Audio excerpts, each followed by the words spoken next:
Futuria Fantasia, Winter 1940 ***** Futuria Fantasia Winter 1940 by Ray Bradbury. Last issue, we made a mistake that we will try not to repeat again very soon.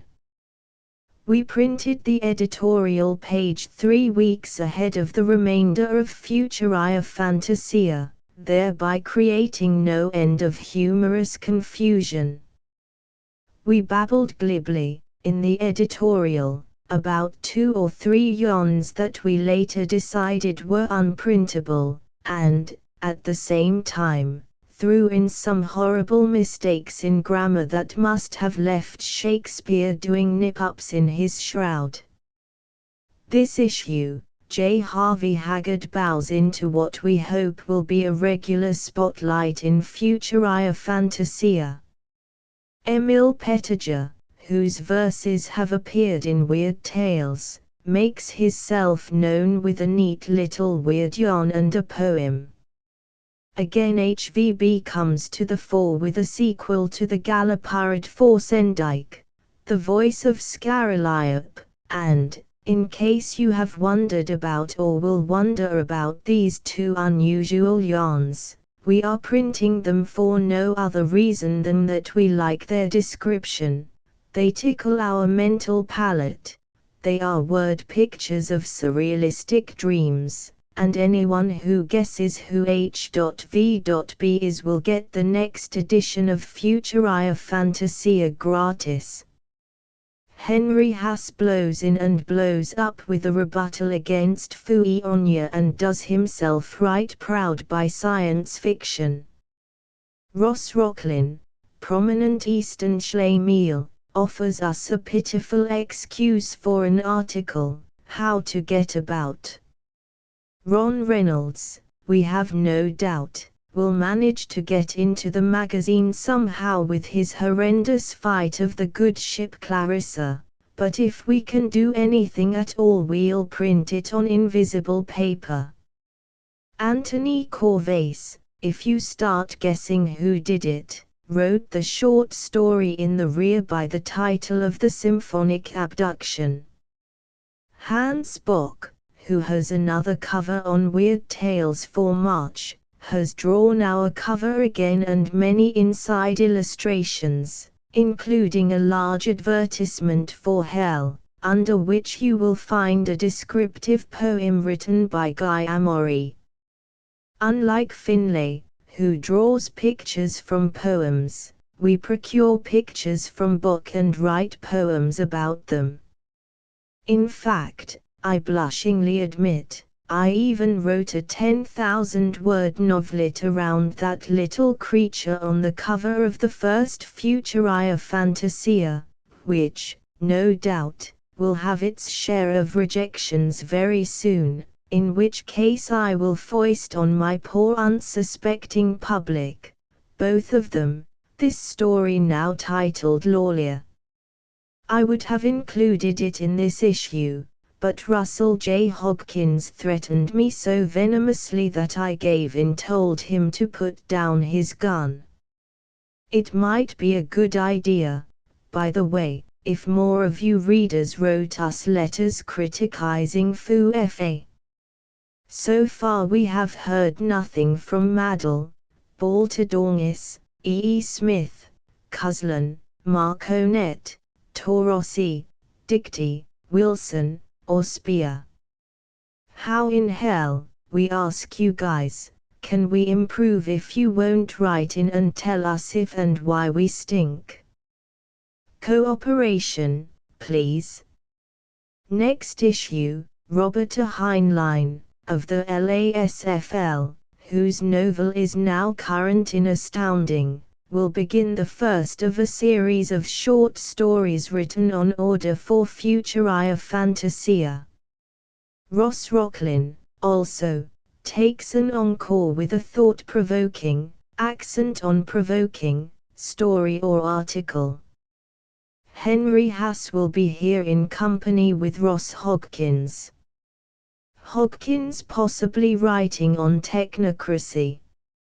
And, if schedules go through, An Article to End All Articles, by Charlie Honig, fresh and sassy from New York.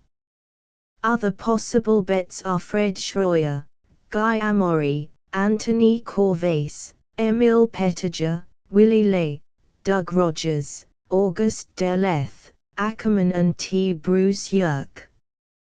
Send your dime for the spring edition now, or a quarter for the spring, summer and fall issues. Introduce FA to your friends and help us grow.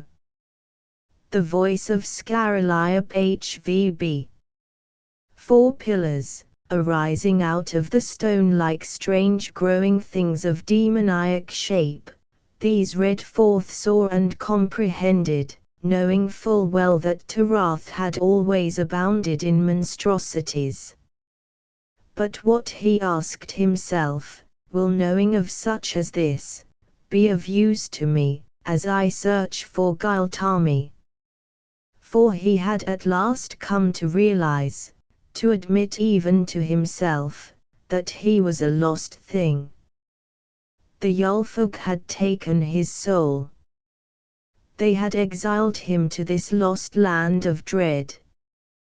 But they'd hinted of escape, if he could find it.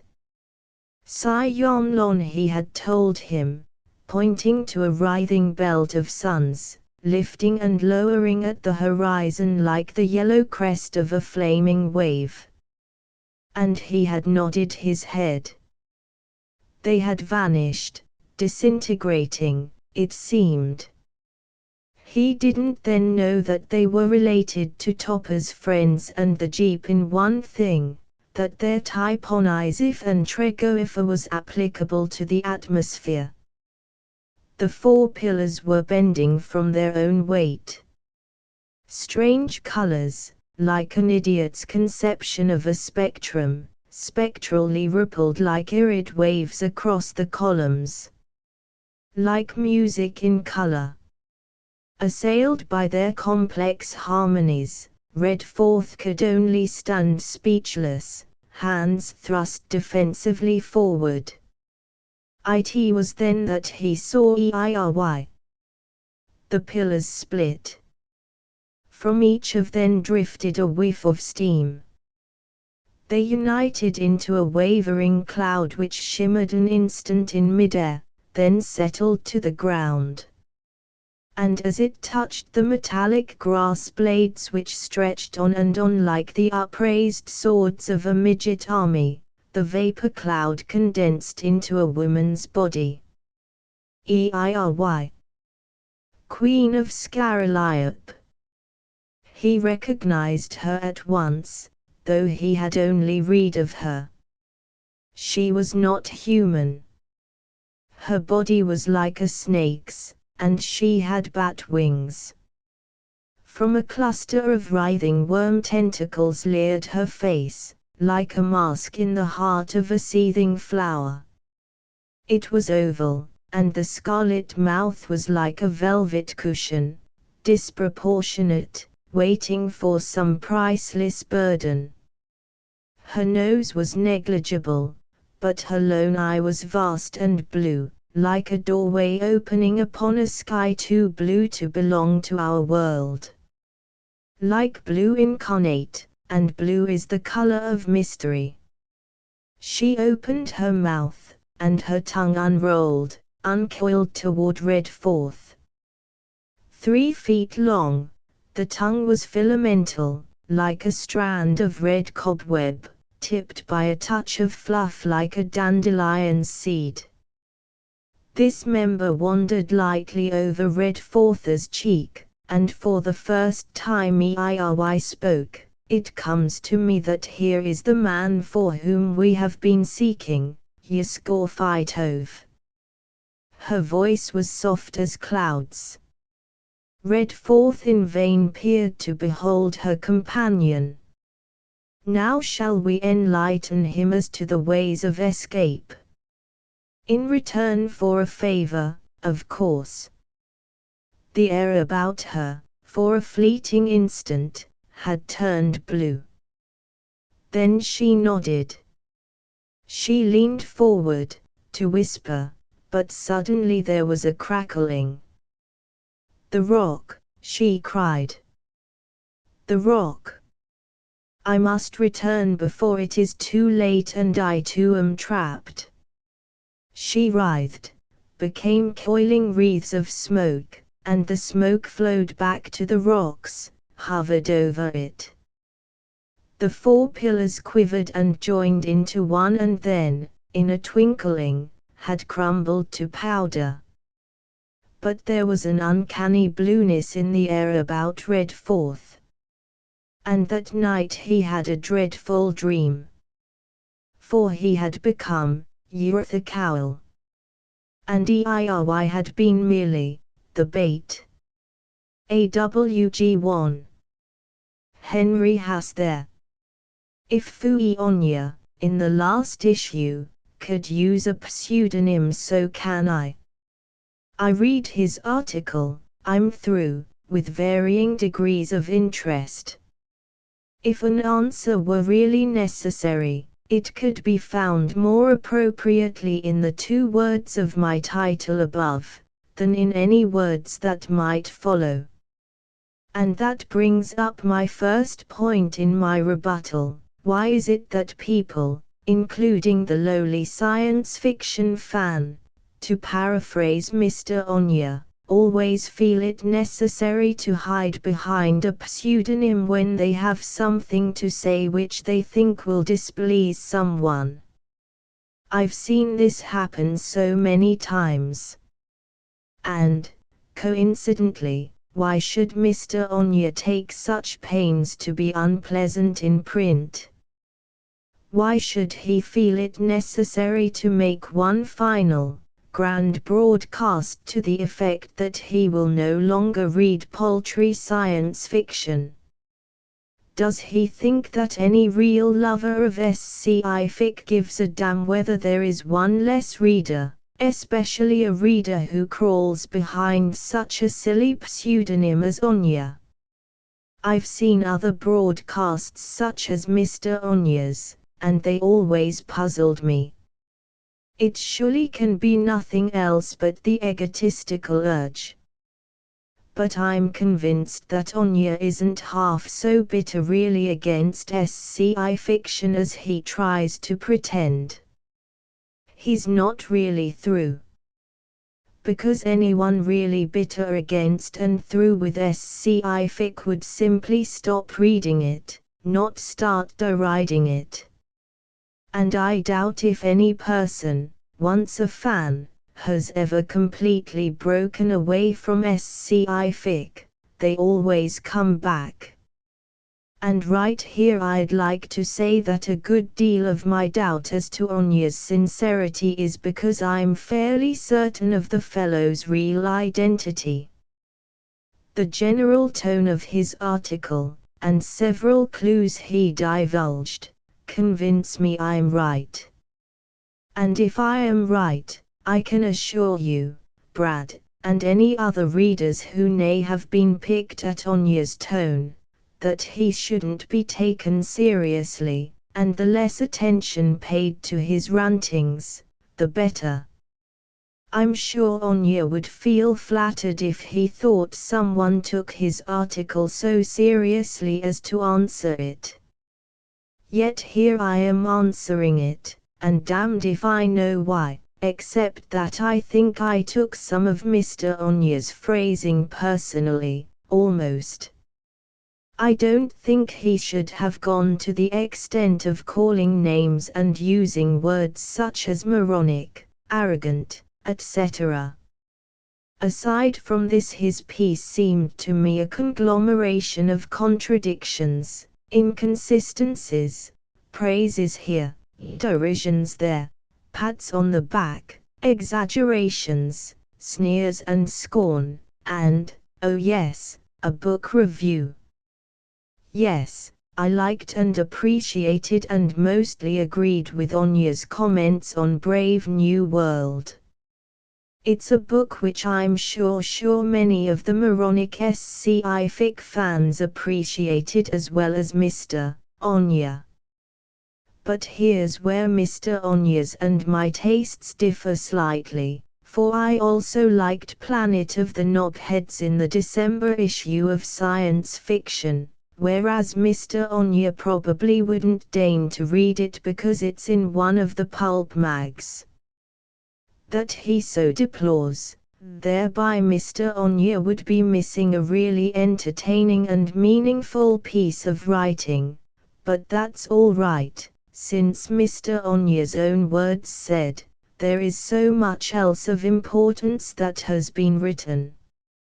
You know, somehow I cannot bring myself to be as vitriolic against Mr. Onya as he was against SFN at moments. He tried hard to work up a case against SFN, poor fellow, and became, to me at least, amusing instead of convincing. Do you know what I saw? I saw a person who is temporarily satiated, as he said, with SFN, but more than that, a person who is merely trying to persuade himself, more than other people, that SFN is as bad as he painted it. Naturally, every fan has his likes and dislikes of the various stories, authors and magazines. Some have more dislikes than likes. I think even I do. But it must be admitted that every once in a while, usually unexpectedly, there pops up a story which is a delectable gem and a masterpiece, either of ingenuity or writing or both. Then one is exultant, and one continues reading SFN, even some trite and bad SFN, knowing that regularly he will encounter one of the gems which he wouldn't have missed reading for the world. Meanwhile we have with us Clark Ashton Smith, C. Elmore, Stanton Coblentz, delightful sometimes, not always, a Merritt, and an occasional few others, whose work I doubt if even Mr. Onya could glibly pronounce as ordinary pulp. And we did have Lovecraft, Wainbaum, Howard, and others of whom the same thing can be said. Naturally, too, a lot of criticism can be directed against SFN and SFN readers. A lot of criticism can be directed against everything, and usually is, by certain people who take an unholy delight in it. I myself have sometimes snorted in wrath at the gross egotism and, yes, stupidity and childishness, of certain fans. I would have taken great delight in kicking their blooming teeth down their bloody well-bally throats. But did I do this? Did I succumb to this desire? No, I did not. I never got close enough. A more important reason is that I had the patience to realize this type of fan is a minority, not a majority, Mr. Onya, by any means. But what I did not do was write bitter articles about it. Here is only one of Mr. Onya's inconsistencies. He makes such statements as fans are arrogant, blind, critically moronic, etc., and editors and writers as well cannot see anything beyond their own perverted models. In virtually the next breath he admires P. Schuyler Miller's intellectuality. Yet P. Schuyler Miller continues to write SFN, reads it, and is one of the active fans. Furthermore, I disagree outright and violently with Onya's statement, when literature becomes possessed of ideas as such, it is no longer literature. And I'd like to challenge Onya to a further debate on this, if he dares. Also his statement about Wells' early stories. It so happens, what a coincidence, that I also read Wells' experiment in autobiography, and yes, while Wells did admit his early SFN stories were a preparation for his later and more serious writing, he did not disclaim them as not being literature of their own type. The trouble with Mr. Onyea, I'm afraid, is that he has, deliberately, lost sight of the fact that there is literature and literature. Instead, he wants everything to conform precisely to his own rather peculiar conception of literature. I'll make a statement right here that will undoubtedly shock Mr. Onyea. I'll go so far as to say that pulp fiction, even the pulpiest of pulp fiction, is really and truly literature, insofar as it has its own special niche, its own certain purpose for being. There, I've said it. I'll admit, Mr. Onyea, that it took a little courage to say it. But I ask all who read this, isn't it true when you come to think of it? I have not dealt with Onyea's article nearly to the extent that I might, but I don't think it's really necessary, mainly because, as I said, I have a very strong idea who Futuria Onyea is. I wish I could hazard my suspicion right here, but I'm so sure I'm right, and both the editor and Onyea seem so determined to keep it secret, that I cannot be otherwise than silent. I will merely conclude by reiterating my doubt that you, Futuria Onyea, are really disclaiming SFN. At least I hope you will continue both reading and writing it. But I swear, if I ever hear of you doing so, I shall feel sorely tempted to broadcast what a hypocrite you were with that article. The Fight of the Good Ship Clarissa by one who should know better. The space rocket Clarissa was 9 days out from Venus. The members of the crew were also out for 9 days. They were hunters, fearless expeditionists who bagged game in Venusian jungles.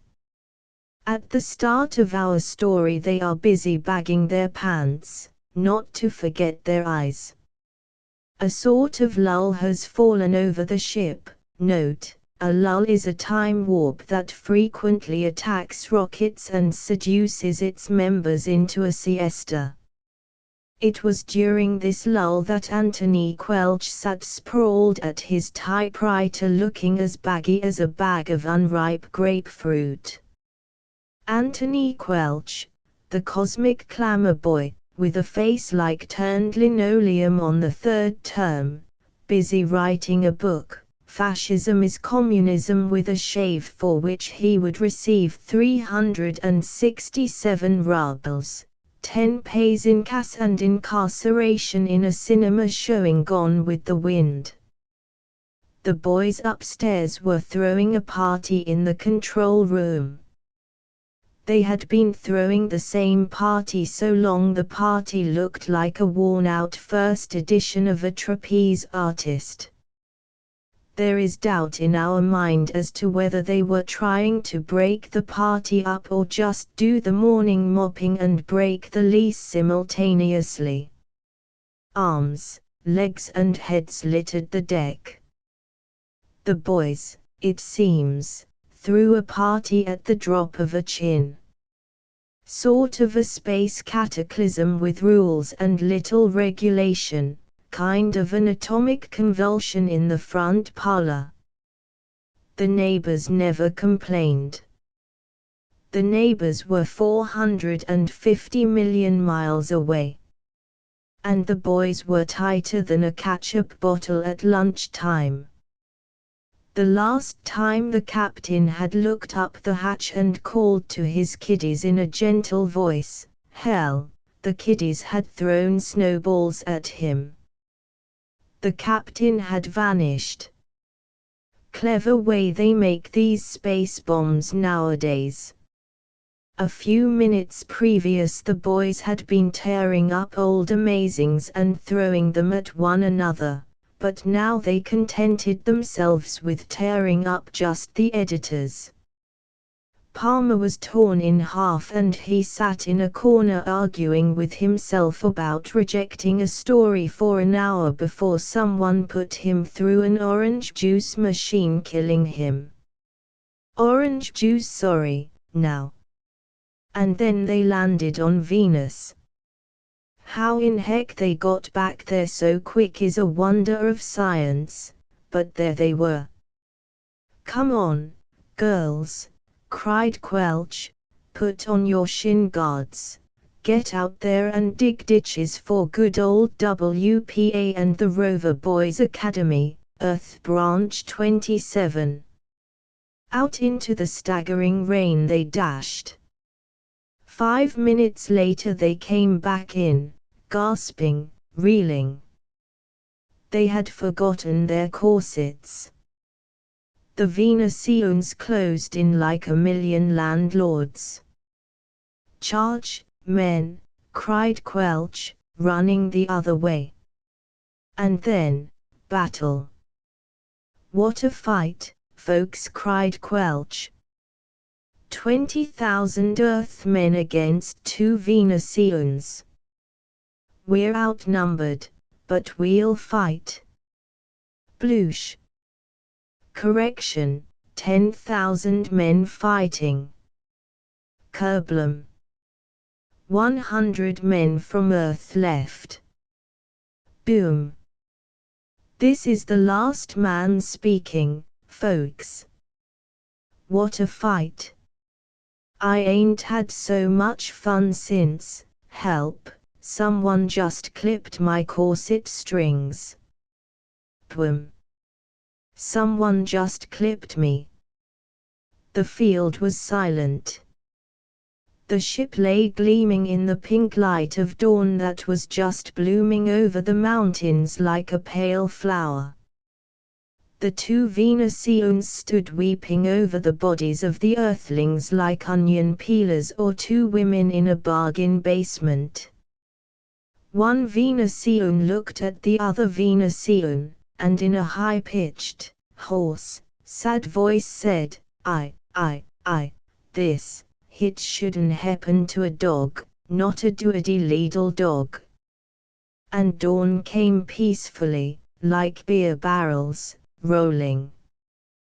The intruder Emil Pettiger. It was in San Francisco, on the walk above the sand and surf that pounded like the heart of the earth. There was wind, the sky and sea blended in a grey mist. I was sitting on a stone bench watching a faint hint of distant smoke, wondering what ship it was and from what far port. Mine was a pleasant wind, loneliness. So when he came, wrapped in his great overcoat and muffler, hat pulled down, and sat on my bench, I was about to rise and leave him.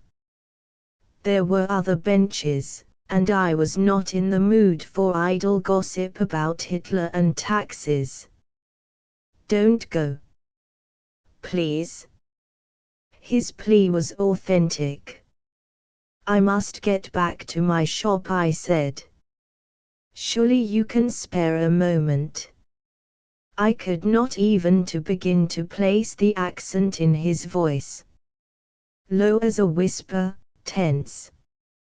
His deep-set eyes held me, his face was pale and had a serenity born of suffering. A placid face, not given to emotional betrayals, yet mystical. I sat down again. Here was someone bewilderingly strange. Someone I wouldn't soon forget. He moved a hand toward me, as though to hold me from going, and I saw with mild curiosity that he wore heavy gloves, like mittens. "I am not well. I must not be out in the damp air," I said. "But today I just had to go out and walk." I had to. I can understand. I warmed to the wave of aloneness that lay in his words. I too have been ill. I know you, Otis Mullen. I have visited your shop off Market Street. You are not rich, but the feel of the covers on a fine book between your hands suffices. Am I right? I nodded, but how? You have tried writing, but have had no success. Alone in the world, your loneliness has much a family man, harassed might envy. That's true, I admitted, wondering if he could be a seer, a fake mystic bent on arousing in me an interest in spiritism favorable to his pocketbook. His next words were a little amused, but he didn't smile. No, I'm not a psychic, in the ordinary sense. I've visited your shop. I was there only yesterday, he said. And I remembered him. In returning from my lunch I had met him coming out of my humble place of business. One glimpse into those brooding eyes was not a thing to soon forget, and I recalled pausing to watch his stiff-legged progress down the street and around the corner. There was now a pause, while I watched leaves scuttling along the oiled walk in the growling wind. Then a sound like a sigh came from my companion. It seemed to me that the wind and the sea spoke loudly of a sudden, as though approaching some dire climax. The sea wind chilled me as it had not before. I wanted to leave. Dare I tell you? Dare I? His white face turned upward. It was as though he questioned some spirit in the winds. I was silent, curious, yet fearful of what it might be he might not be allowed to tell me. The winds were portentously still. Were you ever told, as a child, that you must not attempt to count the stars in the sky at night, that if you did you might lose your mind? Why, yes. I believe I've heard that old superstition. Very reasonable, I believe, based on the assumption that the task would be too great for one brain. I suppose it never occurred to you, he interrupted, that this superstition might hold even more truth than that, truth as malignant as it is vast. Perhaps the cosmos holds secrets beyond comprehension of man, and what is your assurance that these secrets are beneficent and kind? Is nature rather not terrible, than kind? In the stars are patterns, designs which if read, might lure the intrepid miserable one who reads them out of earth and beyond, to immeasurable evil. Do you understand what I am saying? His voice quivered metallically, was vibrant with emotion. I tried to smile, but managed only a sickly grin. I understand you, sir, but I am not in the habit of accepting nebulous theories such as that without any shred of evidence. There is, sad to say, only too much evidence. But do you believe that men have lost their minds from incessant study of the stars? Perhaps some have, I don't know, I returned. But in the south of this state, in one of the country's leading observatories, I have a friend who is famous as an astronomer. He is as sane as you or I. If not saner. I tacked the last sentence on with significant emphasis.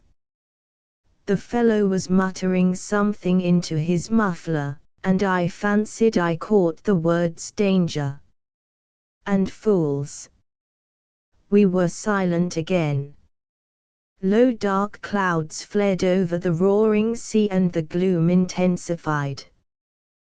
Presently, in his clipped speech, the stranger said, "Do you believe that life exists on other planets, other stars? Have you ever wondered what kind of life might inhabit the other stars in this solar system, and those beyond it?" His eyes were near mine as he spoke, and they bewitched me. There was something in them, something intangible and awful. I sensed that he was questioning me idly, as an outlander might be questioned about things with which the asker is familiar, as I might ask a New Yorker, "What do you think of the Golden Gate Bridge?" I wouldn't attempt to guess, to describe, for instance, a Martian man, I said.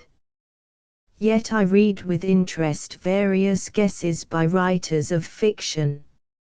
I was striving to maintain a mood of lightness and ease, but inwardly I felt a bitter cold, as one on the rim of a nightmare.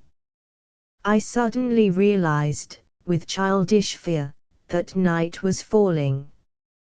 Writers of fiction. And what if they were to guess too well?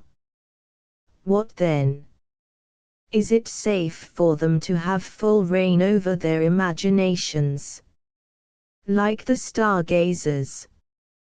I said nothing, but smiled. Perhaps, man, there have been those whose minds were acute beyond most earthly minds, those who have guessed too closely to truth. Perhaps those who are beyond are not yet ready to make themselves known to earthlings. And maybe they are annoyed with the puny publicity they receive from imaginative writers. Ask yourself, what is imagination?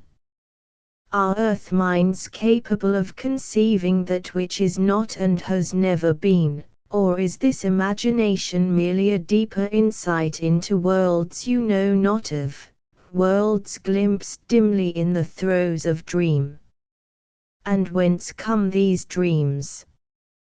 Tell me, have you ever awakened from a dream with the sinister feeling that all was not well inside your mind, that while you, the real you, were away in limbo, someone, something was probing in your mind, invading it and reading it? Might not they leave behind them in departure shadowy trailings of their own minds? Now I was indeed speechless. For a strange nothing had started my neck hairs to prickling. Authors who might have guessed too well. 2, no 3. Writers whose stories had hinted at inconceivable yet inevitable dooms, writers I had known, had recently died, by accident. What of old legends? Of the serpent who shall one day devour the sun? That legend dates back to Mu and Atlantis. Who, man, was and is Satan? Christ. And Jehovah, benevolent and all-saving, were but a monstrous jest fostered by they to keep man blindly content, and keep him divided among himself so that he strove not to unravel the stars. Man, in my foolish youth I studied by candle flame secrets that would scorch your very soul. Of women who with their own bare hands have strangled the children they bore so that the world might not know.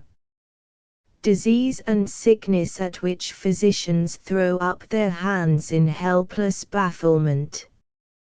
When strong men tear at their limbs and heads and agony, seeking to drive forth alien forces that have netted themselves into their bodies. I need scarcely recount them all, each with its own abominable significance. It is them who are eternal and nameless, who send their scouts down to test Earthman. Don't you realize that they have watched man creep out of primal slimes, take limbs and shamble, and finally walk? And that they are waiting, biding their time. I shivered with a fear beyond name. I tried to laugh and could not. Then, bold with stark horror, I shouted quite loudly, "How do you know this? Are you one of them?" He shook his head violently. "No, no." I made as to go, feeling an aching horror within me. "Stay only a moment more, man. I will have pity on you and will not tell you all. I will not describe them. And I will not assay that which, when upon first seeing you here by the sea, I first intended." I listened, not daring to look at him, as in the grip of demoniac dream. My fingers clutched at the edges of the bench so tightly that I have been unable to write with them until now. He concluded thus, "So you see that I am everywhere a worldless alien. Sometimes this secret is too great for one mind to contain, and I must talk. I must feel the presence of someone human near me, else I shall attempt to commit suicide and again fail. It is without end, my horror. Have pity on me, man of earth, as I have had pity on you." It was then that I gripped him by the shoulders and looked with pleading desperation into his staring eyes. "Why have you told me?" "What?" My voice broke. My hands fell to my sides. I shuddered. He understood. Shrieked one word, "Pity," into my insensible ear, and was gone. That was 3 nights ago, and each night since has been hell. I cannot remember how long it was after the stranger left that I found myself able to move, to rise, hobble home, suddenly ancient with knowledge. And I cannot, will not, reveal to you all that I heard. I thought myself insane, but after an examination, a physician pronounced me that I had been strained mentally. I am competent. But I wonder if he is wrong.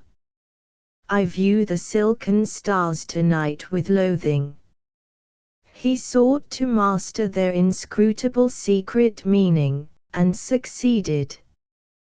He imagined, he dreamed, and he fed his sleep with potions, so that he might learn where his mind might be during sleep, and himself probe into the mind that wandered from space into his resting body shell.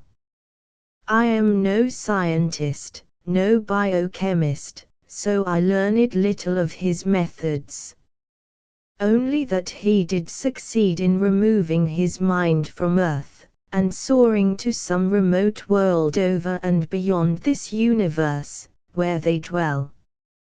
And they knew him to be a mind of Earth, he told me.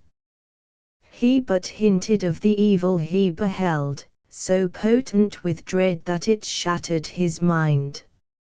And they cured him, and sent him back to Earth. "They are waiting," he shrieked, in his grating skeleton of a voice. "They are contemptuous of man and his feeble colonies.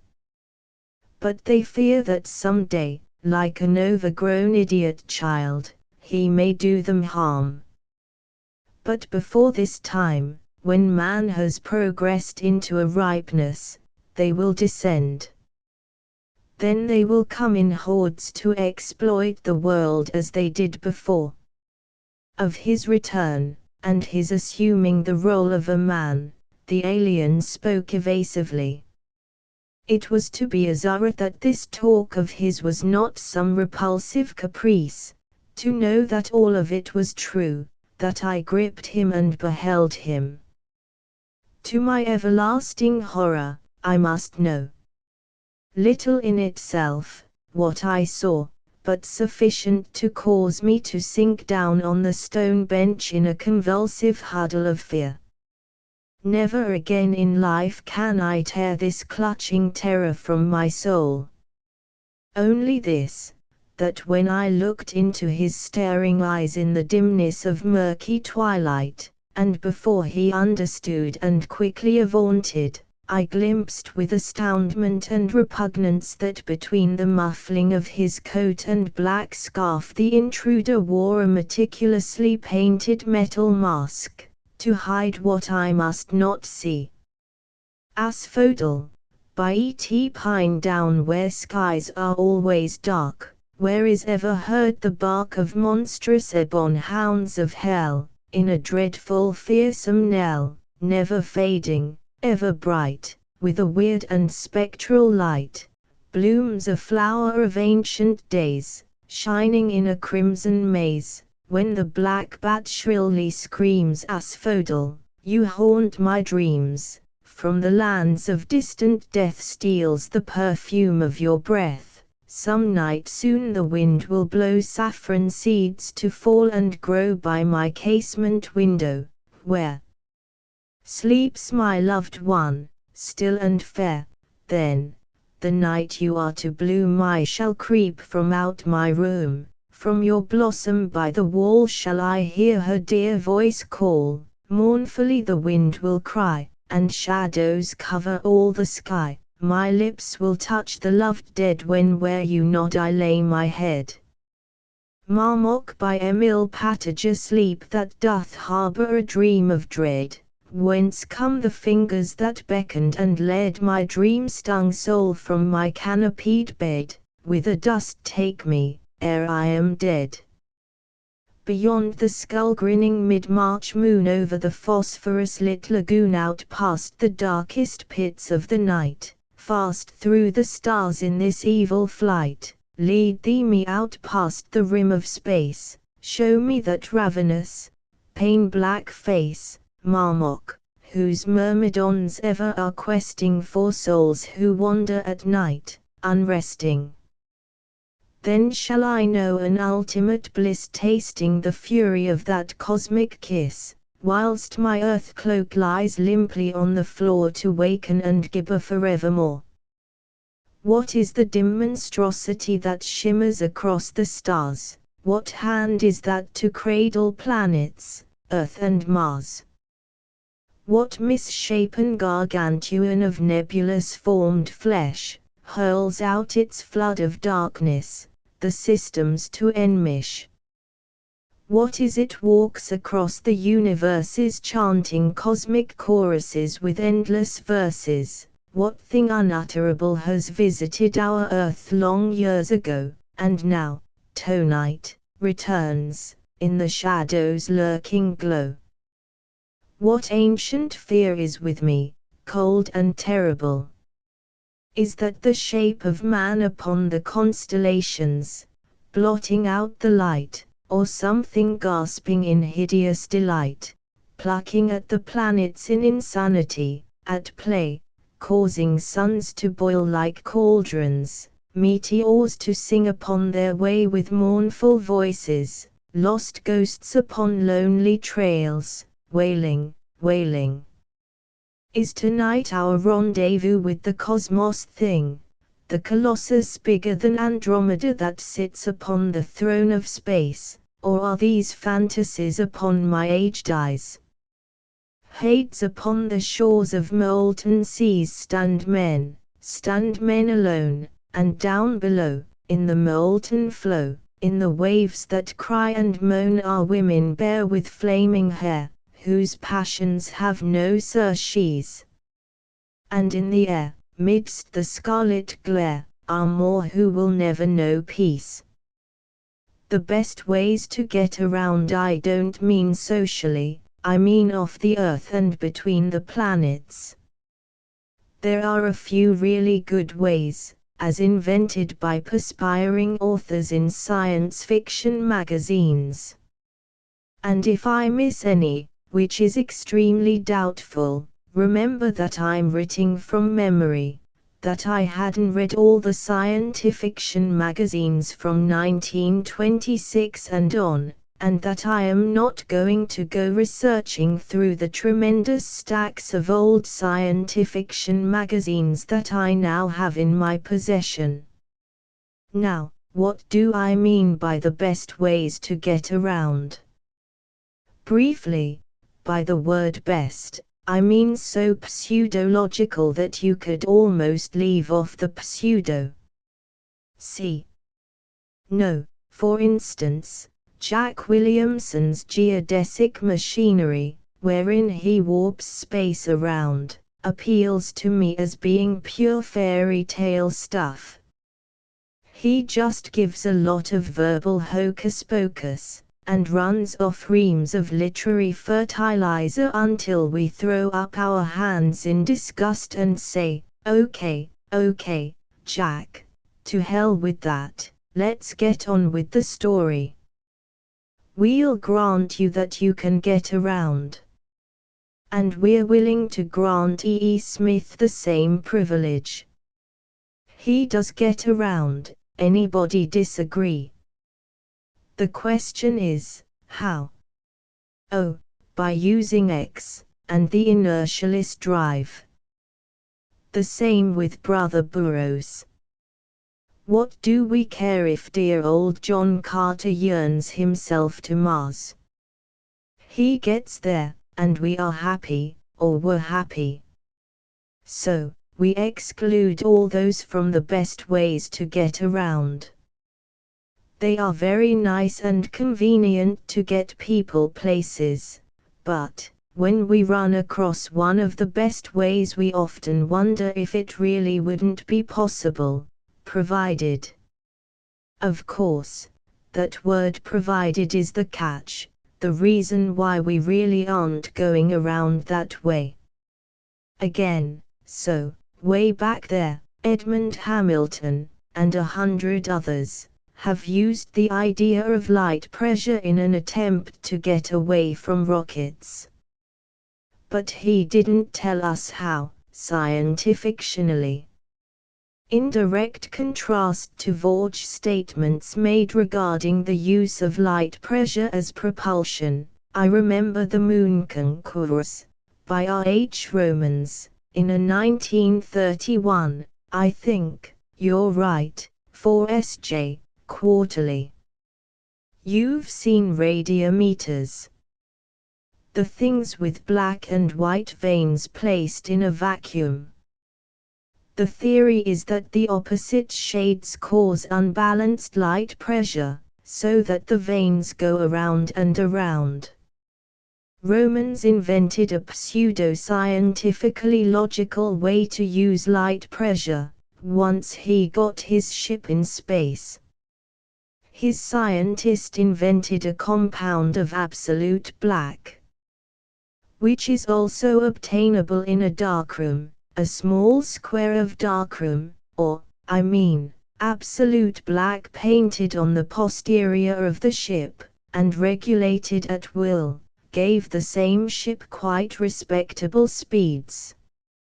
Certainly it won't work outside of a story, but, I'm talking scientifically. Romans used his imagination, and we all had fun. In the same story, Romans used a swell device to get the ship off the earth. He used a mile-long tube, composed of circular magnets. It was a magnetic gun. Each magnet pulled the ship towards it, and then, as the ship passed it, the magnet's poles were reversed, and made to repel the ship. With each magnet at maximum charge, either pulling or pushing the ship, according to whether it was in front or behind the latter, the same erupted from the tube with the necessary 7 mph velocity of escape, and so was off on the way to the moon. What's wrong with the idea? I dunno. John W. Campbell, Jr., used to have brainstorms. In fact, he invented two of the best ways to get around. 1. In the first of the Arcot, Moy, and Wade stories, piracy preferred was that of molecular motion. All the little molecules in a bar of metal go madly around in every possible direction. If you could invent, as Campbell did in the story, an electromagnetic vibration that would force all the molecules to go in the same direction, then the bar of metals would go in that direction, since it would be them. So Mr. Campbell hooked the thing up to his ship, and off he went to Venus, or some other planet. Well, it would work, wouldn't it? Provided, yes, you could make all the molecules go into one directional flow. And the other brainstorm was when Anne Munro, in The Mightiest Machine, decided that momentum and velocity were wave formations, and therefore, one should be able to tune into them. Anyone should be able to think up a simple theory like that. Not a bad way to get around, in a science fiction story. Back in 1930, or some such year, Charles R. Tanner wrote The Flight of the Mercury, in the Old Wonder stories. In that story he told you just how to go ahead and make an ether propeller, provided there is such a thing as ether, and osmium B. The theory is, you use water screws, air propellers, and so why not an ether propeller? Put a cork in motionless water. Start a wave motion in the water with your hand. If the length of the wave is greater than the diameter of the cork just bobs up and down and stays where it is. If the lengths of the waves are shorter than the diameter of the cork, the waves go around it, and the cork still stays right where it is. If the length of the wave is exactly the diameter of the cork, the cork rides right off, in the trough of the wave, at the same speed as that of the wave formation. Now invent an electromagnetic vibration, by using the metal osmium B, exactly the length of a copper atom. Make your ship of copper, putting the ether propeller, that which causes vibration in the ether, at the end of the ship, and presto! All the copper atoms move along in the trough of the ether waves, at the same speed as the other waves, which is the speed of light. And Mr. Tanner is off for Mars, in a super plausibly science-fictional way. Hellship, in last year's Astounding, Arthur J. Burks put forth an idea which had been discussed by engineers before he had ever used it. They just didn't know how to do it. Mr. Burks didn't he write the story? At least, the idea gave him more earthly benefit than it gave the engineers. Maybe he thinks he invented it, I don't know, nor does it matter, he used it, the idea of gravitic lines of force, forming a spider web throughout the solar system. With the proper machinery, which he ascribed with good attention to detail, you could crawl up those lines of force like a spider. This idea is so plausible that it might be placed in the same category as rocket propulsion, which is fact. The Moth, in this year's Astounding, contains another of those ideas of interplanetary locomotion which I call one of the best ways to get around. Don't worry, I'm not pointing to myself with pride. I just wrote the story, Charles Tanner conceived the idea. He tossed it off parenthetically one night, and promptly forgot about it. The idea, if all objects are in motion, according to the Lorentz-Fitzgerald contraction theory, lose length in the direction of motion, why couldn't an artificially produced cause instantaneous motion? Why couldn't an artificially produced contraction cause instantaneous motion, proportional to length loss?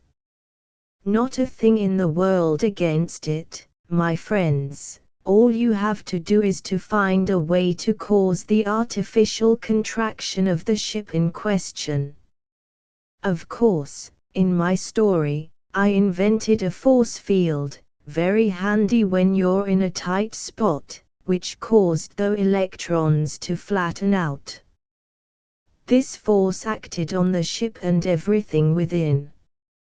Therefore, any speed up to a little below that of light could be obtained, and that bogeyman so often ignored in science fiction, acceleration, was disposed of at the start, since there was nothing that had a tendency to stay behind.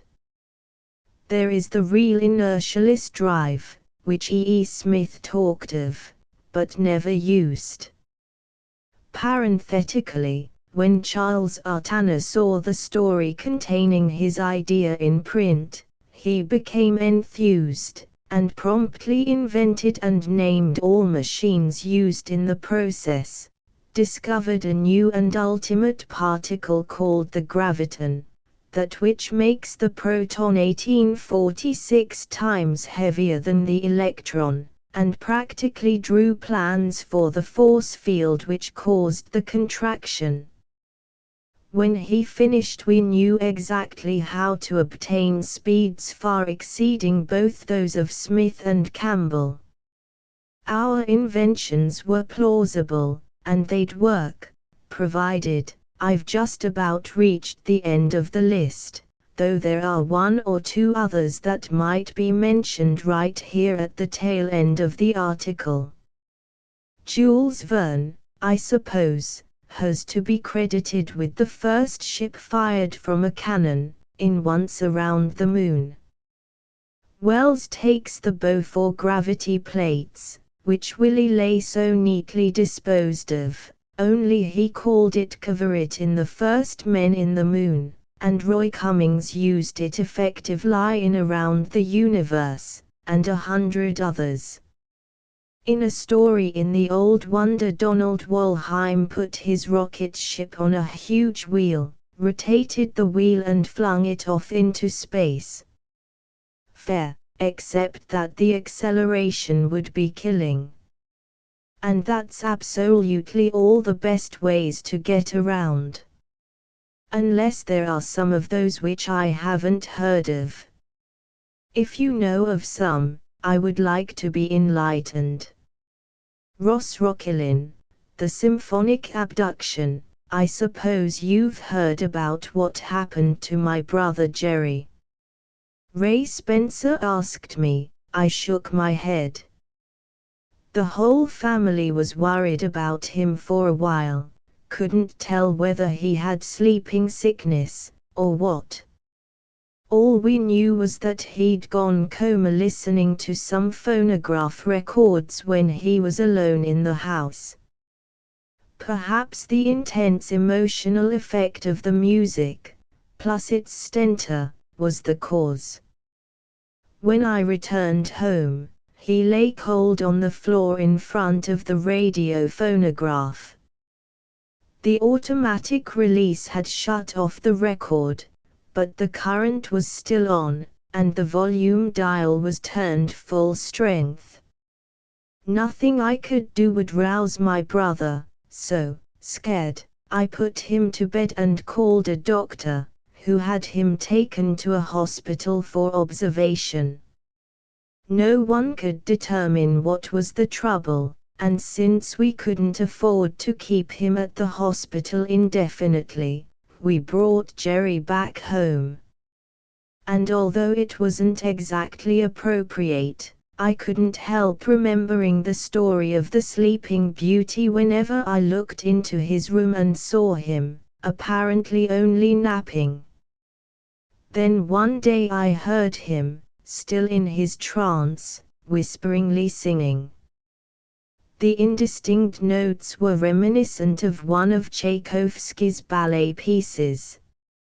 I tried vainly to wake him. He sighed on and on until the faint breath of a voice softened into silence. When at last he did awake, I had been listening to some continental communiques in the adjoining room, with the door open so that I could look in on him in case of emergency. The program ended and was followed by concert music. I don't care much for symphony, so I arose and went to the radio to switch it off. At the same time, Jerry stirred. I heard his bed creak. Turning to look his way, I twisted the wrong dial, and the music thundered. My brother began to toss on his bed.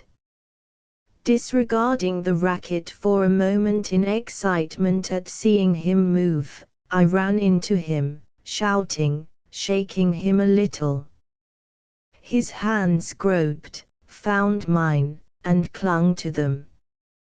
Painfully he endeavored to raise himself, dropped back perspiring and panting. Then he screamed, horribly, as if all hell's devils were shoveling all hell's coals on him, and opened his eyes, his face taut with dread. He recognized me. In a moment I had soothed him back to normalcy. He was perfectly all right from then on. Or at least we thought so. But since you're so interested in metaphysics, get him to tell you about the vision he had during his catalepsy. He won't feel embarrassed, he's told it to others. Just say that I mentioned it to you. Ray had finished. Later, when I chanced upon Jerry Spencer, I brought him up to my apartment for dinner. The meal over, he smiled at my query concerning his comatose dream, and related, "None in my family are as interested in music as I. My belief is that to realize its full magic you must leave off talking, better still, listen to it alone, and, closing your eyes, open your mind to it. Relax, forget yourself. All of my folks poke fun at me when I sit on the floor by the radio during the concert broadcasts, my ears close to the speaker. But that is the only way by which I can really enjoy music. The very loudness, blasting at my hearing, emphasizes the tone magic, overwhelming everything else. And sometimes, if my eyes are shut, I can see fantastic dream worlds, fiery pageants inspired by thunderous harmonies. I had never dared to turn on the amplifier as loud as I'd have wished. My family said that it would annoy the neighbors. So that day when I was alone at home, I thought that then was my chance, if ever, and proceeded to play my favorite record, the first scene of Tchaikovsky's Swan Lake Ballet, as loudly as possible. The sound was not so deafening as maddening, or better still, intoxicating.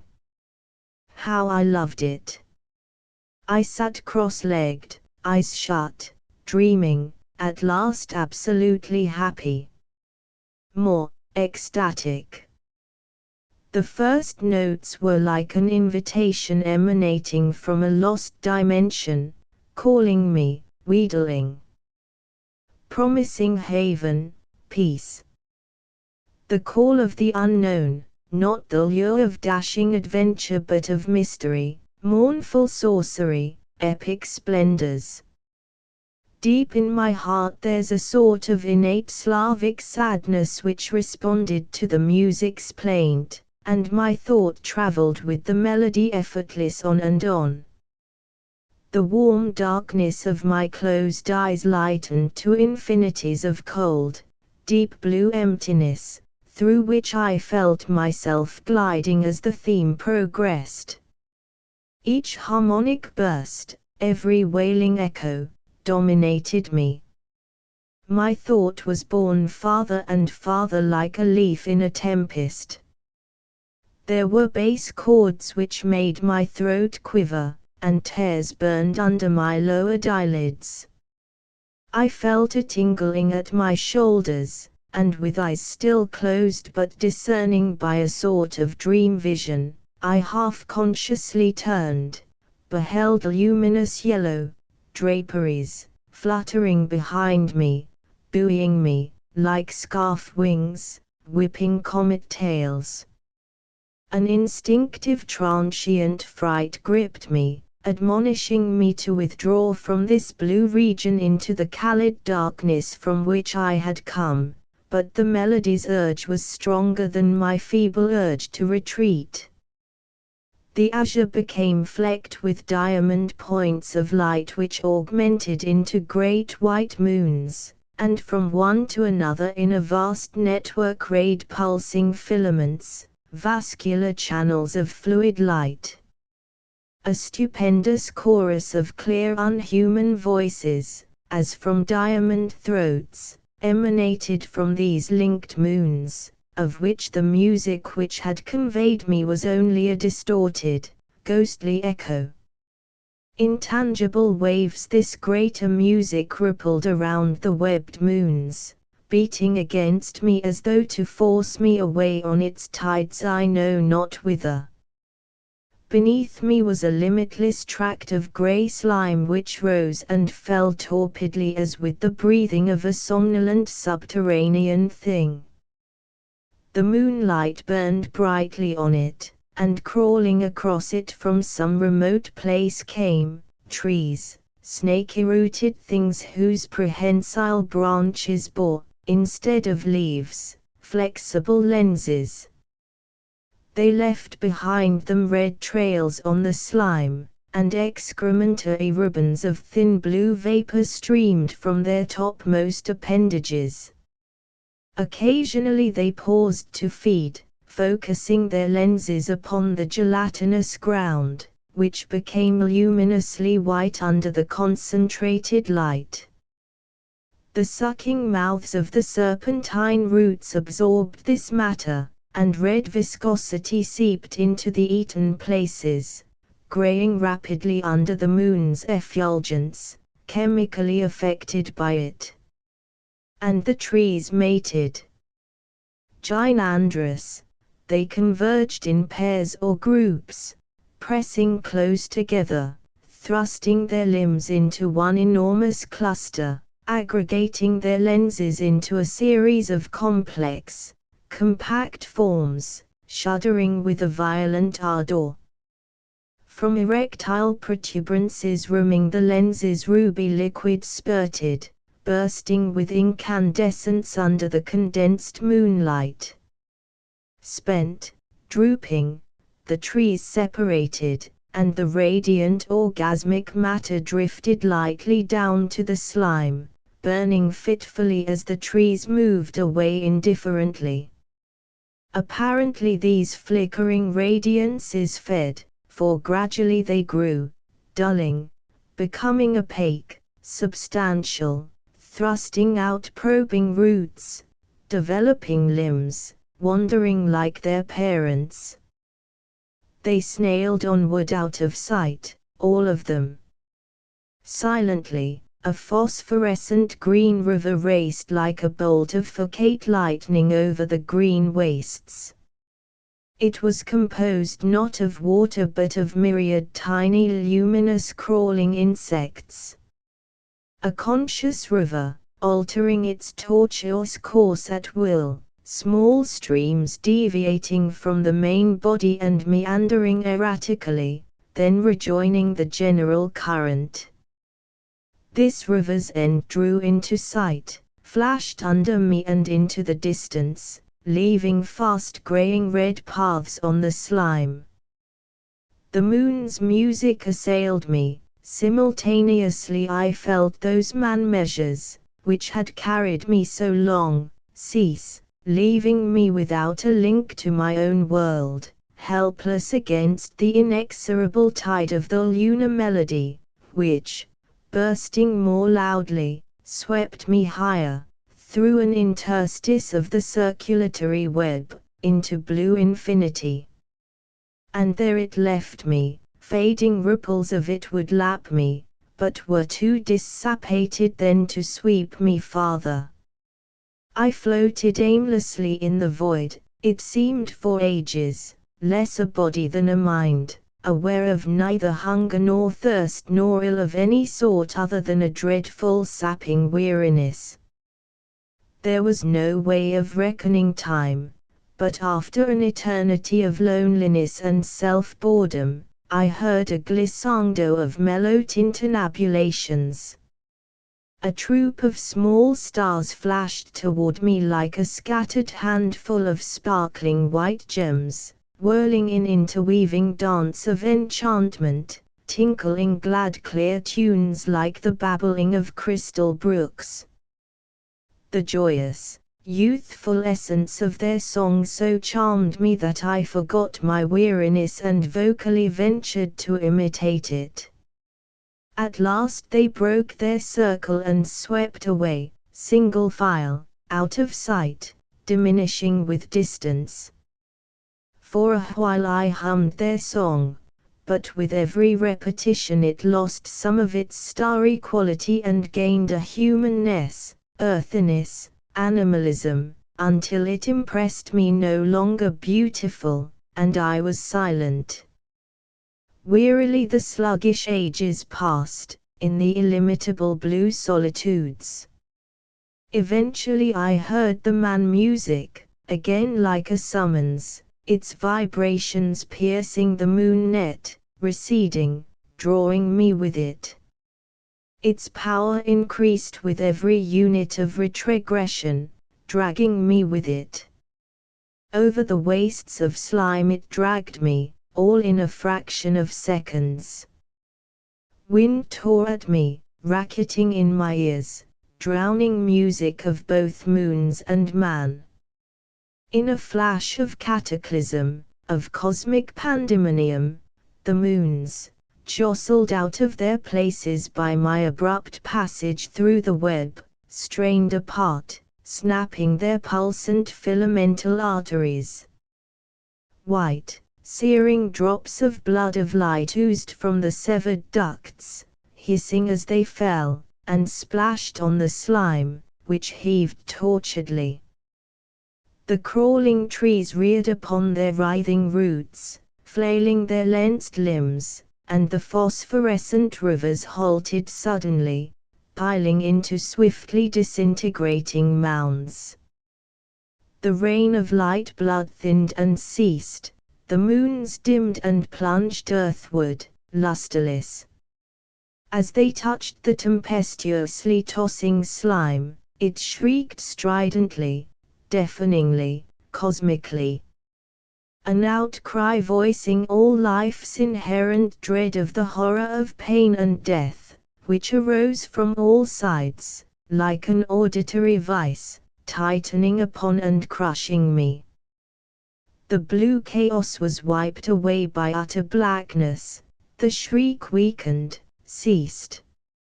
I opened my eyes, shut them, dazzled by daylight, and opened them again, but cautiously. My brother Ray was standing over me, shaking me, calling my name. And it was I who had screamed, as I remember. As I remember, Auguste Deleth wrote, a time back, my personal favorite of the Lovecraft stories is The Rats in the Wall, followed by Dunwich Horror, Color Out of Space, The Outsider, Whisperer in Darkness. HPL liked music of Eric Zahn as well as anything he did, Color next. Donald Wandrei is busy in St. Paul writing plays and shorts. My average day brings me anywhere from 10 to 50 letters that must be answered. As I remember, one night in Coney Island found 7 strange-looking fellows, fans and authors, crowded into a car for a posed picture. Ross Rocklin, freshly freckled by a New York sun, at the steering wheel, Jack Agnew at his side with I'm Mark in pulps, Rainsburg, and immediately in back of Rocklin a fellow with too much hair, a tan that would make an Ethiopian blush, and teeth, Bradbury, augmented by the humorously verbose Elcor Shark, the professorly nice Bob Maddell, and one V. Keedwell. I recall also a night at Mort Weisseringer's home during July with Rocklin, Ackerman, Moroho, Honig, Binder, Schwartz, Darrow, and again Bradbury. A picture was taken that night, and the only ones with decent smiles were Ackerman and the underdone personality who edits this magazine. Honig looked strangely thoughtful with his hand to his chin. Mort had a cigarette drooping from his lip, and Darrow, Schwartz, and Binder all were lost in profound contemplation of the little birdie which Mort's brother held. I remember also a night on Central Park, a stag night, when it was raining convulsively, and Binder, Bradbury, Honig, Rocklin, and Darrow all clambered into a rocking boat and swished out onto the glittering water, yodeling popular tunes at the way top of their corny contraltos. Binder has a pleasing bathtub baritone, while Honig can imitate a frog at the drop of a body. Darrow was strangely silent, but that man Bradbury and Rocklin set up such a howl that the park authorities came out in a submarine, thinking that the Loch Ness monster had turned up again. This was all settled when someone pulled the plug and everyone drowned peacefully. Going way back in the cobwebs, I seem to recall a letter arriving at an Eastern post office addressed to Mars. It was returned marked, insufficient postage. As I remember, Charlie Honig wrote, on the 9th of January, on Tuesday, the 20th of February, 1940, I'll be in Los Angeles. I will write for Futuria Fantasia, but my rates are 12 cents a word, before acceptance. I haven't seen Gone with the Wind yet, but if I stop off to see it on the road, expect me 2 days later than heretofore planned. If I walk it, expect me at the city limits on the Arcar line, Whittier, the same time of the morning, only about 18 months later. I'll bring my overcoat and shovel along for the annual sun showers and orange blizzards. And later, from Honig, I liked the latest issue of Futuria Fantasia very much, especially the page of conventional descriptions over which I laughed myself sick and silly. The note about Bradbury and the mask and the blonde in the Paramount is the funniest thing I've ever read in a fan mag. I seem to remember being at someone's house not so long ago and glancing through a thick manuscript under submission to John W. Campbell. I seem to remember that the author was Robert A. Heinlein, member of our LASFL.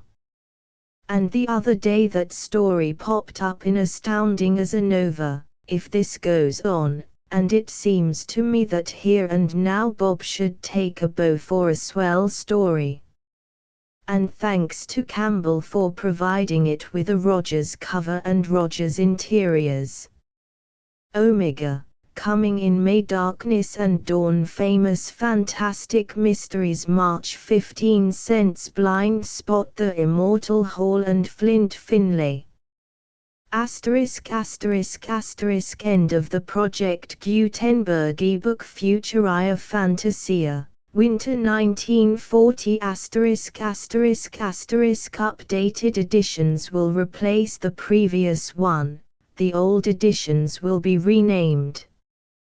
Creating the works from print editions not protected by U.S. copyright law means that no one owns a United States copyright in these works, so the Foundation, and you, can copy and distribute it in the United States without permission and without paying copyright royalties. Special rules, set forth in the general terms of use part of this license, apply to copying and distributing Project Gutenberg trademark symbol electronic works to protect the Project Gutenberg trademark symbol concept and trademark. Project Gutenberg is a registered trademark, and may not be used if you charge for an ebook, except by following the terms of the trademark license, including paying royalties for use of the Project Gutenberg trademark. If you do not charge anything for copies of this ebook, complying with the trademark license is very easy. You may use this ebook for nearly any purpose, such as creation of derivative works, reports, performances and research. Project Gutenberg ebooks may be modified and printed and given away. You may do practically anything in the United States with ebooks not protected by U.S. copyright law. Redistribution is subject to the trademark license, especially commercial redistribution. Start. Full license. The full Project Gutenberg license. Please read this before you distribute or use this work to protect the Project Gutenberg trademark symbol mission of promoting the free distribution of electronic works, by using or distributing this work, or any other work associated in any way with the phrase Project Gutenberg. You agree to comply with all the terms of the full Project Gutenberg trademark symbol license available with this file or online at www.gutenberg.org/license. Section 1. General Terms of Use and Redistributing Project Gutenberg Trademark Symbol Electronic Works 1.0. By reading or using any part of this Project Gutenberg trademark symbol electronic work, you indicate that you have read, understand, agree to and accept all the terms of this license and intellectual property, trademark/copyright, agreement. If you do not agree to abide by all the terms of this agreement, you must cease using and return or destroy all copies of Project Gutenberg trademark symbol electronic works in your possession. If you paid a fee for obtaining a copy of or access to a Project Gutenberg trademark symbol electronic work and you do not agree to be bound by the terms of this agreement, you may obtain a refund from the person or entity to whom you paid the fee as set forth in paragraph 1.e.8. 1.b. Project Gutenberg is a registered trademark. It may only be used on or associated in any way with an electronic work by people who agree to be bound by the terms of this agreement. There are a few things that you can do with most Project Gutenberg trademark symbol electronic works even without complying with the full terms of this agreement. See paragraph 1.c below. There are a lot of things you can do with Project Gutenberg trademark symbol electronic works if you follow the terms of this agreement and help preserve free future access to Project Gutenberg trademark symbol electronic works. See paragraph 1.e below. 1.c. The Project Gutenberg Literary Archive Foundation, the Foundation or PGLAF, owns a compilation copyright in the collection of Project Gutenberg trademark symbol electronic works. Nearly all the individual works in the collection are in the public domain in the United States. If an individual work is unprotected by copyright law in the United States and you are located in the United States, we do not claim a right to prevent you from copying, distributing, performing, displaying or creating derivative works based on the work as long as all references to Project Gutenberg are removed. Of course, we hope that you will support the Project Gutenberg trademark symbol mission of promoting free access to electronic works by freely sharing Project Gutenberg trademark symbol works in compliance with the terms of this agreement for keeping the Project Gutenberg trademark symbol name associated with the work. You can easily comply with the terms of this agreement by keeping this work in the same format with its attached full Project Gutenberg trademark symbol license when you share it without charge with others. 1.d. The copyright laws of the place where you are located also govern what you can do with this work. Copyright laws in most countries are in a constant state of change. If you are outside the United States, check the laws of your country in addition to the terms of this agreement before downloading, copying, displaying, performing, distributing or creating derivative works based on this work or any other Project Gutenberg trademark symbol work. The Foundation makes no representations concerning the copyright status of any work in any country other than the United States. 1.e Unless you have removed all references to Project Gutenberg. 1.e.1.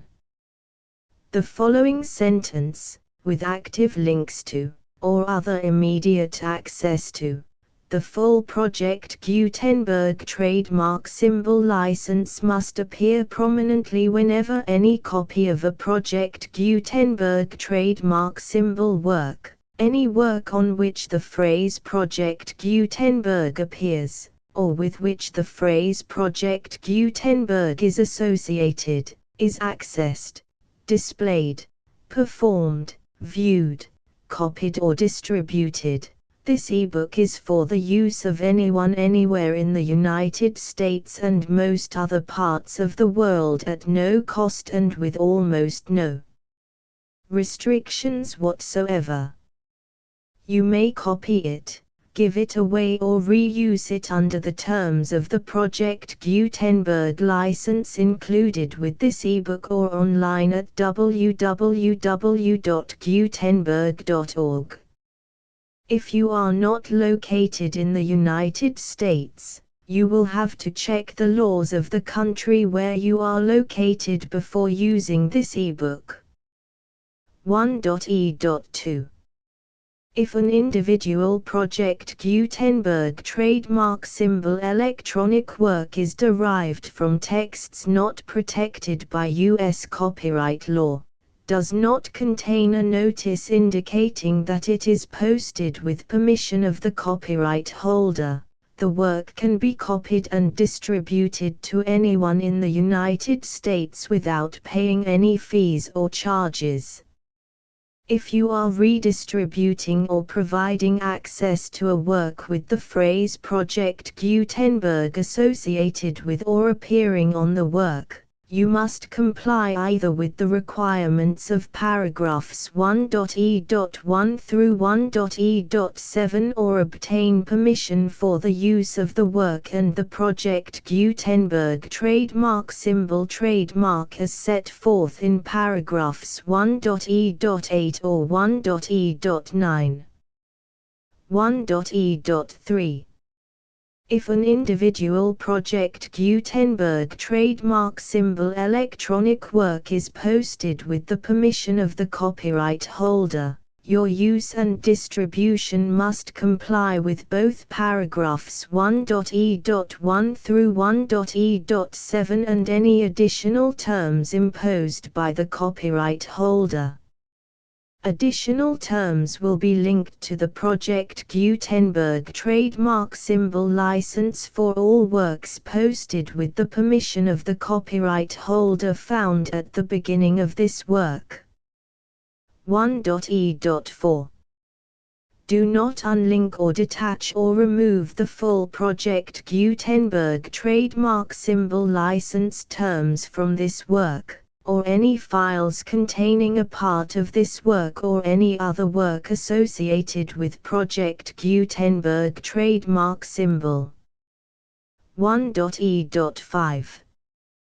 Do not copy, display, perform, distribute or redistribute this electronic work, or any part of this electronic work, without prominently displaying the sentence set forth in paragraph 1.e.1 with active links or immediate access to the full terms of the Project Gutenberg trademark symbol license.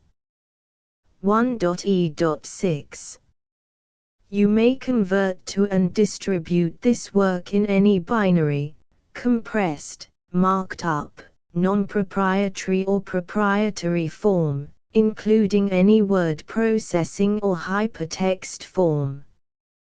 However, if you provide access to or distribute copies of a Project Gutenberg trademark symbol work in a format other than plain vanilla ASCII or other format used in the official version posted on the official Project Gutenberg trademark symbol website, www.gutenberg.org, you must, at no additional cost, fee or expense to the user, provide a copy, a means of exporting a copy, or a means of obtaining a copy upon request, of the work in its original plain vanilla ASCII or other form.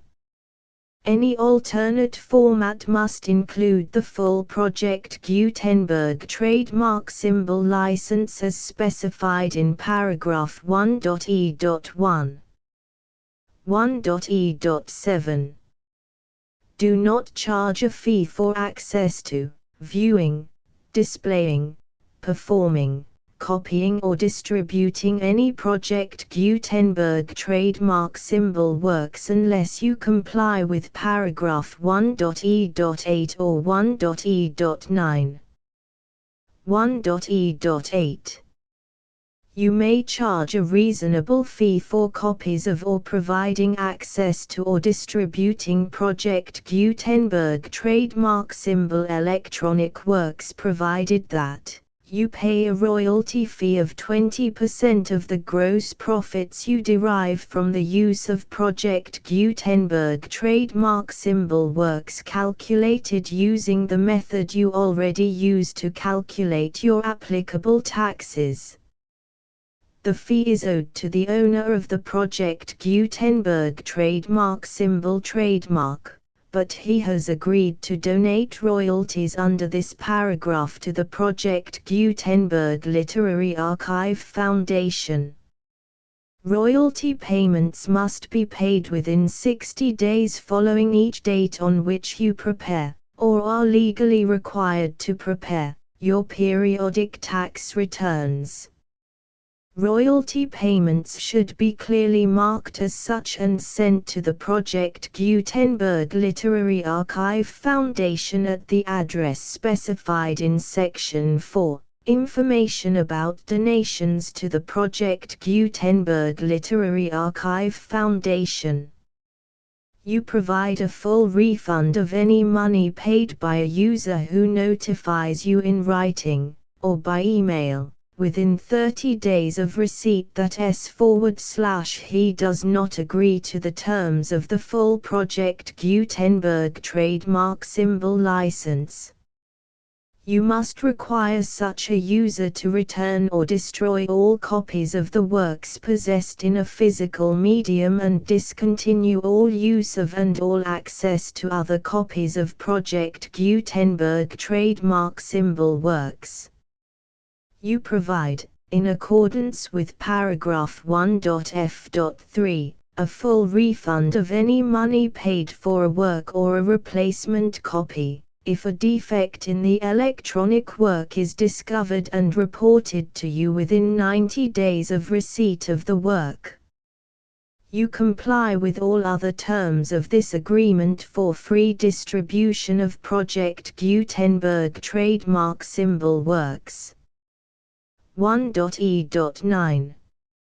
If you wish to charge a fee or distribute a Project Gutenberg trademark symbol electronic work or group of works on different terms than are set forth in this agreement, you must obtain permission in writing from the Project Gutenberg Literary Archive Foundation, the manager of the Project Gutenberg trademark symbol trademark. Contact the Foundation as set forth in Section 3 below. 1.f1.f.1 Project Gutenberg volunteers and employees expend considerable effort to identify, do copyright research on, transcribe and proofread works not protected by U.S. copyright law in creating the Project Gutenberg trademark symbol collection. Despite these efforts, Project Gutenberg trademark symbol electronic works, and the medium on which they may be stored, may contain defects such as, but not limited to, incomplete, inaccurate or corrupt data, transcription errors, a copyright or other intellectual property infringement, a defective or damaged disk or other medium, a computer virus, or computer codes that damage or cannot be read by your equipment. 1.f.2 Limited warranty, disclaimer of damages, except for the right of replacement or refund described in paragraph 1.f.3, the Project Gutenberg Literary Archive Foundation, the owner of the Project Gutenberg trademark symbol trademark, and any other party distributing a Project Gutenberg trademark symbol electronic work under this agreement, disclaim all liability to you for damages, costs and expenses, including legal fees. You agree that you have no remedies for negligence, strict liability, breach of warranty or breach of contract except those provided in paragraph 1.f.3. You agree that the Foundation, the trademark owner, and any distributor under this agreement will not be liable to you for actual, direct, indirect, consequential, punitive or incidental damages even if you give notice of the possibility of such damage.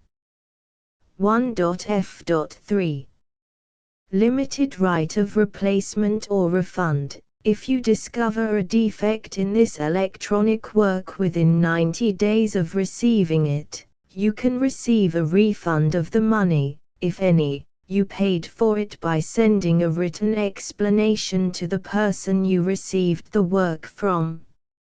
If you received the work on a physical medium, you must return the medium with your written explanation. The person or entity that provided you with the defective work may elect to provide a replacement copy in lieu of a refund. If you received the work electronically, the person or entity providing it to you may choose to give you a second opportunity to receive the work electronically in lieu of a refund. If the second copy is also defective, you may demand a refund in writing without further opportunities to fix the problem. 1.f.4 Except for the limited right of replacement or refund set forth in paragraph 1.f.3, this work is provided to you as is, with no other warranties of any kind, express or implied, including but not limited to warranties of merchantability or fitness for any purpose. 1.f.5 Some states do not allow disclaimers of certain implied warranties or the exclusion or limitation of certain types of damages. If any disclaimer or limitation set forth in this agreement violates the law of the state applicable to this agreement, the agreement shall be interpreted to make the maximum disclaimer or limitation permitted by the applicable state law. The invalidity or unenforceability of any provision of this agreement shall not void the remaining provisions.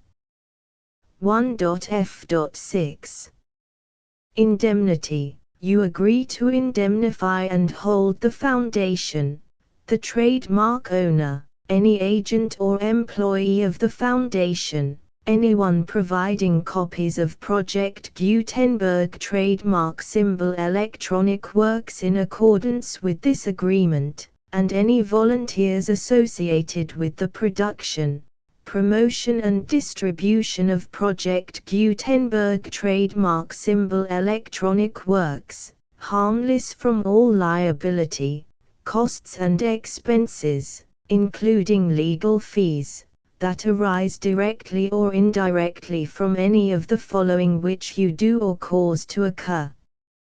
A. Distribution of this or any Project Gutenberg trademark symbol work. B. Alteration, modification, or additions or deletions to any Project Gutenberg trademark symbol work, and C. Any defect you cause. Section 2. Information about the mission of Project Gutenberg trademark symbol. Project Gutenberg trademark symbol is synonymous with the free distribution of electronic works in formats readable by the widest variety of computers, including obsolete, old, middle-aged and new computers. It exists because of the efforts of hundreds of volunteers and donations from people in all walks of life. Volunteers and financial support to provide volunteers with the assistance they need are critical to reaching Project Gutenberg trademark symbol's goals and ensuring that the Project Gutenberg trademark symbol collection will remain freely available for generations to come. In 2001, the Project Gutenberg Literary Archive Foundation was created to provide a secure and permanent future for Project Gutenberg trademark symbol and future generations. To learn more about the Project Gutenberg Literary Archive Foundation and how your efforts and donations can help, see sections 3 and 4 and the Foundation information page at www.gutenberg.org. Section 3.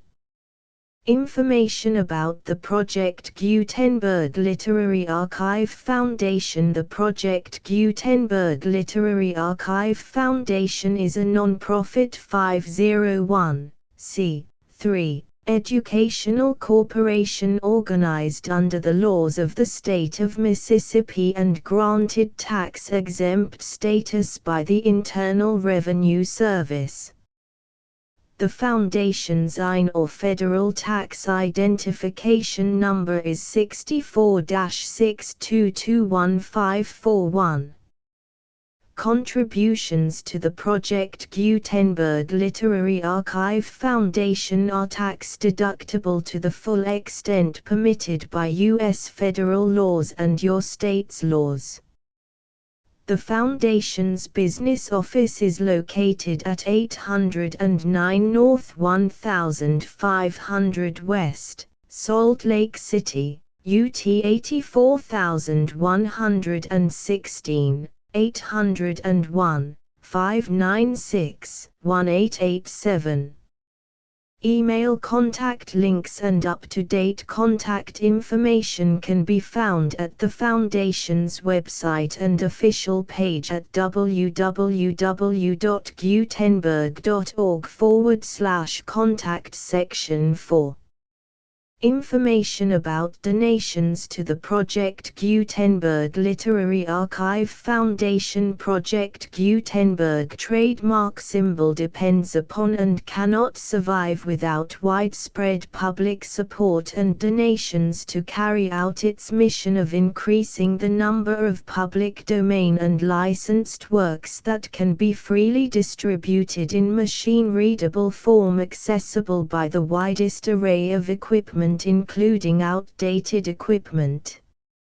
Many small donations, $1 to $5,000, are particularly important to maintaining tax-exempt status with the IRS. The Foundation is committed to complying with the laws regulating charities and charitable donations in all 50 states of the United States. Compliance requirements are not uniform and it takes a considerable effort, much paperwork and many fees to meet and keep up with these requirements. We do not solicit donations in locations where we have not received written confirmation of compliance. To send donations or determine the status of compliance for any particular state, visit www.gutenberg.org/donate. While we cannot and do not solicit contributions from states where we have not met the solicitation requirements, we know of no prohibition against accepting unsolicited donations from donors in such states who approach us with offers to donate. International donations are gratefully accepted, but we cannot make any statements concerning tax treatment of donations received from outside the United States. U.S. laws alone swamp our small staff. Please check the Project Gutenberg web pages for current donation methods and addresses. Donations are accepted in a number of other ways including checks, online payments and credit card donations. To donate, please visit www.gutenberg.org/donate. Section 5. General information about Project Gutenberg trademark symbol electronic works. Professor Michael S. Hart was the originator of the Project Gutenberg trademark symbol concept of a library of electronic works that could be freely shared with anyone. For 40 years, he produced and distributed Project Gutenberg trademark symbol ebooks with only a loose network of volunteer support. Project Gutenberg trademark symbol ebooks are often created from several printed editions, all of which are confirmed as not protected by copyright in the U.S. unless a copyright notice is included. Thus, we do not necessarily keep ebooks in compliance with any particular paper edition. Most people start at our website, which has the main PG search facility, www.gutenberg.org. This website includes information about Project Gutenberg trademark symbol, including how to make donations to the Project Gutenberg Literary Archive Foundation, how to help produce our new ebooks, and how to subscribe to our email newsletter to hear about new ebooks.